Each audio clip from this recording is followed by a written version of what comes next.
শুভ দোলযাত্রা উপলক্ষে যশোরে অনুষ্ঠিত হল বর্ণাঢ্য নৌর কীর্তন। সনাতন ধর্মাবলম্বীদের মঙ্গল কামনায় মহামায়া সেবাকল্প বাংলাদেশ পরিচালিত ০৩ নং বৈদিক গুরুকুলের শিক্ষার্থীরা এই নগর কীর্তনের আয়োজন করেন। যশোর সদর উপজেলার গোড়াপাড়া এলাকায় অনুষ্ঠিত এই শোভাযাত্রায় অংশ নেয় গুরুকুলের শিক্ষার্থী, শিক্ষক ও সেবকগণ। ভক্তিমূলক কীর্তন, ঢোল করতালের সুর এবং হরিনামের ধ্বনিতে মুখর হয়ে ওঠে পুরো এলাকা। কীর্তন যাত্রাটি গোড়াপাড়ার বিভিন্ন সড়ক প্রদক্ষিণ করে। এ সময় উপস্থিত ছিলেন বৈদিক গুরুকুলের শিক্ষক শ্রী সাগর বিশ্বাস এবং মহামায়া সেবাকল্প যশোর জেলা পরিচালক শ্রী পার্থ দাস সহ সংগঠনের অন্যান্য সেবক ও শিক্ষার্থীরা। আয়োজকরা জানান, দোলযাত্রা সনাতন ধর্মাবলম্বীদের অন্যতম পবিত্র উৎসব।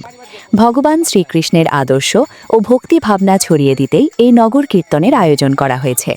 শান্তি, সম্প্রীতি ও ভক্তিময় পরিবেশে নির্ভর নগর কীর্তনটি সম্পন্ন হয়। সনাতন ধর্মাবলম্বীদের কাছে দোলযাত্রা শুধু একটি উৎসব নয়, বরং এটি ভক্তি, ভালোবাসা এবং ধর্মীয় চেতনার এক মহামিলন।